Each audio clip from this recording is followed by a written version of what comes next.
সকলকে আমার একটা নতুন ভিডিওতে স্বাগত জানাচ্ছি।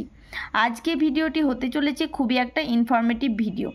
দীর্ঘ প্রতীক্ষার অবসান ঘটিয়ে অলরেডি তো বেরিয়ে গিয়েছে WBHRB স্টাফ নার্স গ্রেড 2 কিছু রিক্রুটমেন্ট, মানে 5000 সামথিং যে রিক্রুটমেন্টটা রয়েছে, এবং বিএসসি জিএনএম মেল ফিমেল এদের কতটা করে সিট রয়েছে, কতটা শূন্যপদ রয়েছে সেটা তো আমি আগের ভিডিওতে আলোচনা করেই দিয়েছি। তবে এই ভিডিওতে আলোচনা করব স্টাফ নার্স গ্রেড 2 এর যে রিক্রুটমেন্ট প্রসেসটা রয়েছে, সেই রিক্রুটমেন্ট প্রসেস অনুযায়ী কোন জিএনএমের ক্ষেত্রে বা বিএসসির ক্ষেত্রে কোনটা থেকে কতটা মার্কস পাওয়া দরকার, তবে আপনার একটা পাওয়ার সম্ভাবনা রয়েছে।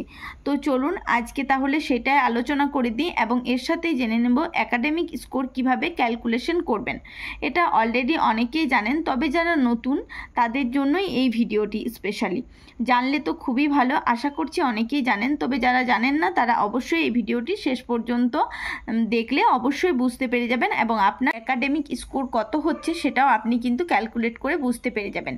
তো চলুন বেশি কথা না বাড়িয়ে ভিডিওটা স্টার্ট করা যাক। এই যে জিএনএমদের ক্ষেত্রে রয়েছে মাধ্যমিক থেকে 10 নম্বর এবং এইচএস থেকে 25। জিএনএম 3 বছরের কোর্স হয়, সেই 3 বছরের কোর্সের যে কোর্স কমপ্লিট যে সার্টিফিকেটগুলো হয়, মানে ধরুন ফার্স্ট ইয়ারে কত পার্সেন্টেজ, সেকেন্ড ইয়ারে কত পার্সেন্টেজ এবং থার্ড ইয়ারে কত পার্সেন্টেজ, সেই টোটাল পার্সেন্টেজের ওপরে 35 মার্কস আছে, এবং এক্সপিরিয়েন্সের ভিত্তিতে কিন্তু 10 নম্বর। ডিপ্লোমা ক্ষেত্রে কিন্তু আপনি যদি কোনো ডিপ্লোমা কোর্স করে থাকেন তার ভিত্তিতে কিন্তু 5, আর ইন্টারভিউয়ের ওপরে কিন্তু আছে 15 নম্বর। এটা গেল জিএনএমের ক্ষেত্রে। এবার আসি বিএসসির ক্ষেত্রে। বিএসসির ক্ষেত্রে মাধ্যমিকে রয়েছে 10, অর্থাৎ জিএনএমের সমান সমান, এইচএসেও 25, এবং বিএসসি যেহেতু 4 বছরের কোর্স, তো বিএসসি 4 বছরে first year, second year, third year এবং ফোর্থ ইয়ার পুরো মিলিয়ে এখান থেকে মার্কস রয়েছে 30। এক্সপিরিয়েন্সের ওপরে রয়েছে 10। যদি কারোর এমএসসি করা থাকে তাহলে কিন্তু সে পেয়ে যাবে এক্সট্রা আরও 5 মার্কস রয়েছে এক্ষেত্রে।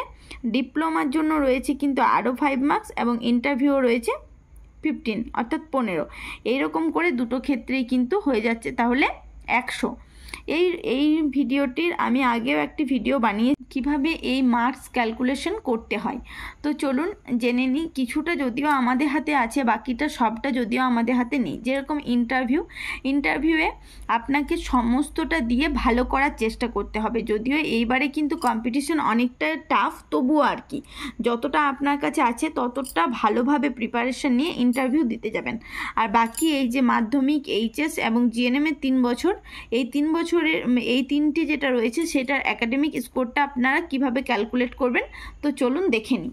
ক্যালকুলেট করবেন তো প্রথমেই বলে রাখি, মাধ্যমিক থেকে যেহেতু 10 নম্বর, আগেই বলেছিলাম এই যে মাধ্যমিক থেকে 10, সেই মাধ্যমিক থেকে 10 নম্বরটা কিভাবে ক্যালকুলেট করবেন দেখুন। আপনি যদি মনে করুন কত পার্সেন্টেজ পেয়েছেন সেটা আগে বার করতে হবে। মনে করুন আপনি 700 নম্বরে, আমাদের WBSCHE বোর্ডে 700 নম্বরের পরীক্ষার মধ্যে আপনি পেয়েছেন 560, তাকে সেটাকে শতকরা করে নেবেন। একের মধ্যে হচ্ছে 560/700, 100-র মধ্যে হচ্ছে 560/700 ইন্টু 100, মানে হচ্ছে 80%। তো সেটার সাথে 80 × 10 ডিভাইডেড বাই 100 দিয়ে হচ্ছে আপনার 8। তাহলে মাধ্যমিকে আপনি 10-এর মধ্যে পেয়ে গেলেন 8।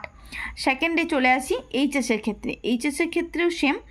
এইচএস যেহেতু 500 নম্বরের পরীক্ষা, মনে করুন আপনি 500-র মধ্যে পেয়েছেন 400, তারপরে 1-এর মধ্যে হচ্ছে 400/500 এবং 100-র মধ্যে হচ্ছে 400/500 ইন্টু 100, তাহলে হয়ে যাচ্ছে এখানেও 80%। এবার এখানে কিভাবে ক্যালকুলেট করবেন, এখানে 80 × 25 হওয়ার একটাই কারণ এখানে হায়েস্ট মার্কসই রয়েছে 25, তো যার ক্ষেত্রে এটা হচ্ছে 25 হয়ে গেল। 80 × 25 ডিভাইডেড বাই 100 ইজিক্যাল টু হয়ে গেল আপনার 20, অর্থাৎ এখানে আপনি 25 যে হাইয়েস্ট মার্কসটা ছিল, এই যে 25, তো এখানে পেয়ে গেলেন 25-এর মধ্যে হচ্ছে 20।